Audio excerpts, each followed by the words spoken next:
Hello students, this is the class of cell biology.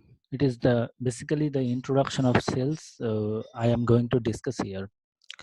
The cell was first discovered during 1600 century, and with the help of microscope we can visualize these cells.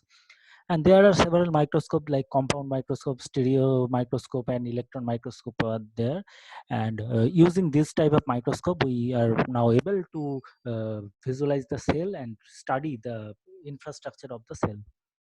Basically, during in the year 1665, Robert Hooke discovered cells. This was the first cell discovery, and which was discovered from the cross section of the cork.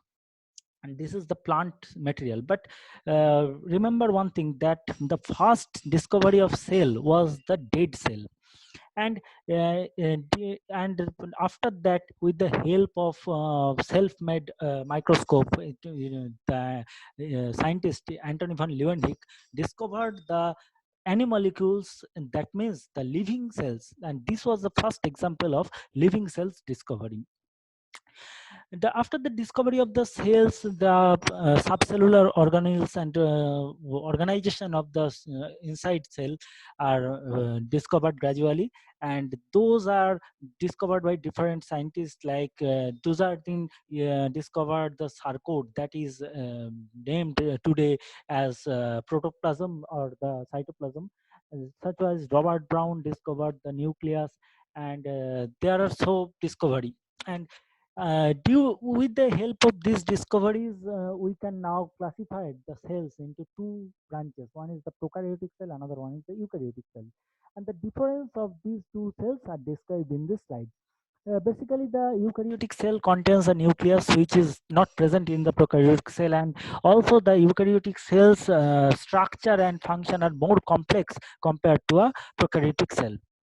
In this slide I have depicted the bacterial cell. This is the typical example of a prokaryotic cell, as well as the typical two eukaryotic cell. One is animal cell, another one is plant cell. The basic difference between animal cell and plant cell is the presence of plastid and cell membrane, cell wall.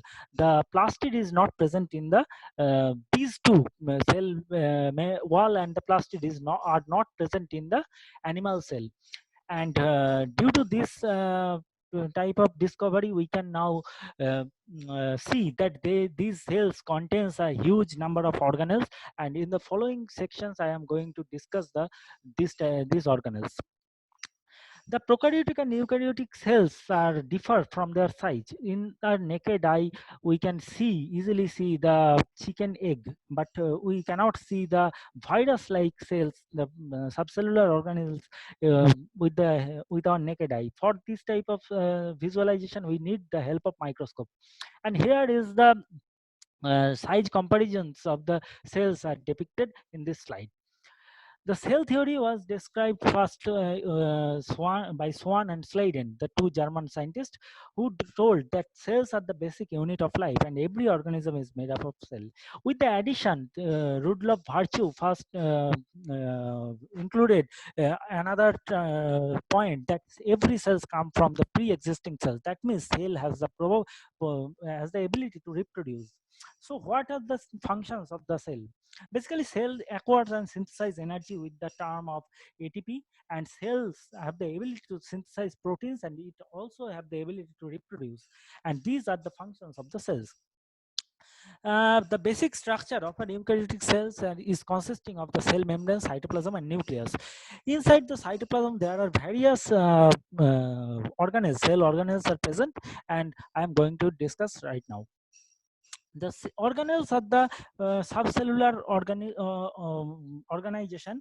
Those are present in the cell, and each organelle has a particular function.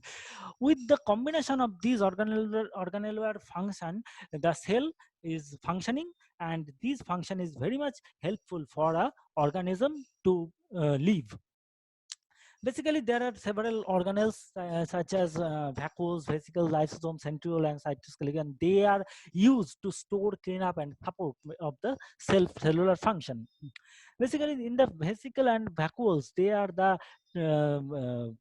empty spaces in the cytoplasm, and they are used for the movement of materials around the cells, and they are also used for the storage. The structures of the membrane, it is made up of the membrane sac, and this is the vacuoles, and the vesicles are present inside the cells. The lysosome present in the cell are used for the digestion of food, with the presence of the digestive enzymes inside this, and they are also used for the cleanup and recycle. These enzymes are also used for the protection from the foreign particles, and their structure is also made up of the membrane sac. The centrioles are present at the just beside the nucleus, and they function, they help to coordinate the cell division, and they are found only in the animal cell. And the pair of centriole during the cell division moves to the opposite pole of the cell, and they produce microtubules which attach at the centromere of the chromosome, and they pull the chromosomes towards the cellular poles, and thus the chromosome divides. And this is the main principle of the cell division, which is done by the centrioles. The cytoskeletons are the structure are used for the supportive for giving the support of the cell, and they provide the mechanical support basically. And they are made up of three types of fiber: microfilament, microtubule, and intermediate filaments, which are depicted here. The cytoskeleton can function also for the anchoring of organelles, and these also help for the movement of substances. The cilia or flagella provides the motility of the cell. The cilia are the short in structure and used for the movement of substances outside the human cell. Flagella is present in case of sperm cells, which is showing here, and these flagella are used for the movement of the sperm. The cilia or flagella structures are depicted here. This is the cross section of the cilia, and there are bundles of microtubules present, and with the plasma membrane outside. The organelles that builds proteins are classified into ribosomes, endoplasmic reticulum, and Golgi bodies. Basically, ribosomes are the protein factories, endoplasmic reticulums are the passageway or roadway for the proteins, and the Golgi bodies are used for the transport vesicles. This is the ribosome, which are bound on the endoplasmic reticulum, and the ribosome bound endoplasmic reticulum are known as the rough ear, whereas the endoplasmic reticulum, which is devoid of any ribosome, are known as the smooth ear. In case of eukaryotic system, the ribosome is made up of two subunits. One is 60S subunit, another one is 40S subunit, and together they made the 80S type of ribosome, which is in case of prokaryotic system 70S. And they basically function as the protein factory. In the ribosomes, the protein synthesis happens. This is the endoplasmic reticulum. Basic function is they help to complete the protein synthesis, and also this makes the membrane. And this is the structure, rough and smooth endoplasmic reticulum depicted in this picture. This is the Golgi apparatus, which is used for the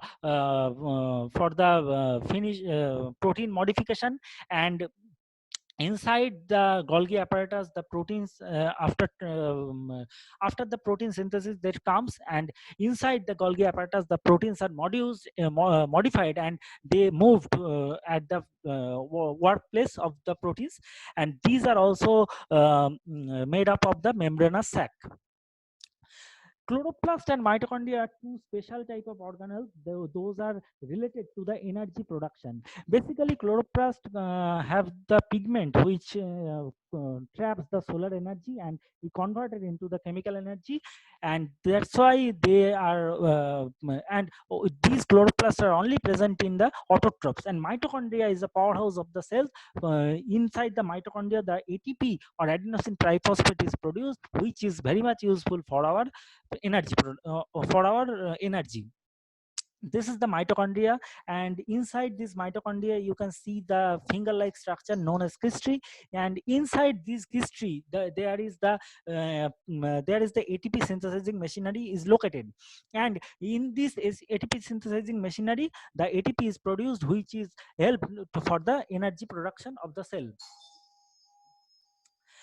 This is the chloroplast, where the solar energy is trapped, and this solar energy is converted into the chemical energy with the inside the chloroplast. This is the structure, stacking structure known as the thylakoid, and it is helpful for the trapping of solar energy.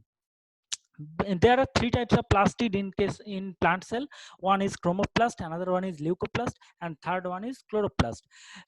These chloroplast are green in color, leucoplast are colorless, and chromoplast are red or yellow in color.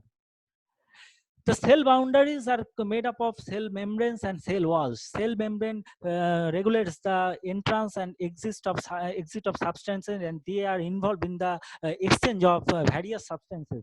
And cell wall are involved in the shape, giving the shape and support providing, and it protects the cell from the outside attack. This is the structure of plasma membrane or cell membrane, which is consisting of the lipid bilayer, and the double layer phospholipid and proteins are there. This is the fluid mosaic model of the cell membrane, which was described by Singer and Nicholson during 1980s, where there is two polar head groups out. These are present at the outside of the cell membrane, and the inside of the cell membrane is hydrophobic in nature. And this is the fluid mosaic model, where the lipid bilayer is acting as the fluid, and the mosaic of the transmembrane proteins are there, and these proteins are modified with the glycosidic with the carbohydrate modification, and this is known as glycopeptides. The movement across the plasma membrane is the three molecules move, a few molecules move freely, like water, carbon dioxide, ammonia, and oxygen throughout the membrane, and sometimes there are some carrier proteins which helps the movement of some molecules through the lipid bilayer. And the fluid mosaic model describes the fluid nature of the lipid bilayer with proteins. This is the picture where I describe the movement of different molecules from outside to inside through the plasma membrane. You can see the small molecules, small uncharged molecules can be exchanged. Also the hydrocarbons, large hydrocarbons with the help of some carrier proteins, and glucose, also some ions can be exchanged through the plasma membrane. The membranes proteins, there are two types of membrane protein. One is channel transporter membrane proteins, and the second one is the receptors. And receptors are used for the recepting for several signals. Those signals are required for our cellular processes. There are another type of proteins known as glycoproteins, which are depicted here. The carbohydrate chain attached with the proteins known as the glycoprotein, and these helps for the identification of the cells. Also, there are some enzymes which catalyze the production of the substances. The cell wall is the barrier of the cell, and this cell wall is only found in plant, fungi, and many type of protists, and these surrounds the plasma membrane. In case of plants, the cell wall is made up of cellulose. In case of fungi, they are made up of chitin, and in bacteria they are made up of peptidoglycan. In case of protists, these cell walls are made up of the combination of cellulose and pectin. So students, in this class I have completed the total cell biology in a very brief way. Please go through this slide, and if you have any question, you can ask me later. Thank you.